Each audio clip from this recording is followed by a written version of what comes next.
ഡോക്ടറുടെ കുറിപ്പടി ഇല്ലാതെ 12 വയസ്സിന് താഴെയുള്ള കുട്ടികൾക്ക് മരുന്ന് നൽകരുതെന്ന് ആരോഗ്യമന്ത്രി വീണ ജോർജ്.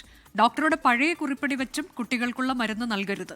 ചുമമരുന്നുകളുടെ ഉപയോഗത്തിൽ കേരളം പ്രത്യേക മാർഗരേഖ പുറത്തിറക്കും. അതേസമയം ചുമമരുന്നായ കോൾഡ്രിഫിന് കൂടുതൽ സംസ്ഥാനങ്ങൾ നിരോധനം ഏർപ്പെടുത്തി. ഉത്തരേന്ത്യയിൽ ചുമമരുന്ന് കഴിച്ച് കുട്ടികൾ മരിക്കാനിടയായ സംഭവത്തിന്റെ പശ്ചാത്തലത്തിൽ സംസ്ഥാനത്തും ജാഗ്രത. ഡോക്ടറുടെ പഴയ കുറിപ്പടി വെച്ച് കുട്ടികൾക്കുള്ള മരുന്ന് നൽകരുത്. കുട്ടികൾക്കുള്ള മരുന്നുകൾ അവരുടെ തൂക്കത്തിനനുസരിച്ചാണ് ഡോക്ടർമാർ ഡോസ് നിശ്ചയിക്കുന്നത്. അതിനാൽ ഒരു കുഞ്ഞിന് കുറിച്ച് നൽകിയ മരുന്ന് മറ്റു കുഞ്ഞുങ്ങൾക്ക് നൽകാൻ പാടില്ല.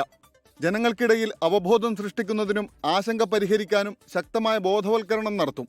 ചുമമരുന്നുമായി ബന്ധപ്പെട്ട് കുട്ടികൾക്ക് ഒരു പ്രശ്നവും കേരളത്തിൽ റിപ്പോർട്ട് ചെയ്തിട്ടില്ലെന്ന് മന്ത്രി വീണ ജോർജിന്റെ നേതൃത്വത്തിൽ ചേർന്ന ഉന്നതതല യോഗത്തിൽ ഡോക്ടർമാർ അറിയിച്ചു.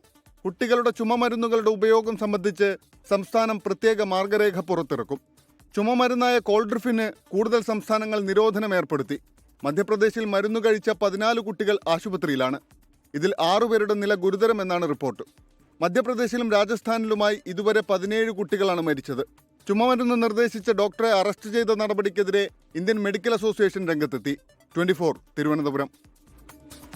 ലോകത്തെവിടെയായാലും ഏത് സമയത്തും 24 വാർത്തകളും ഓഗ്മെന്റഡ് റിയാലിറ്റി പാക്കേജുകളും എക്സ്പ്ലെയിനറുകളും വിശദമായി കാണാൻ ഞങ്ങളുടെ യൂട്യൂബ് ചാനൽ നിങ്ങൾക്ക് സബ്സ്ക്രൈബ് ചെയ്യാം.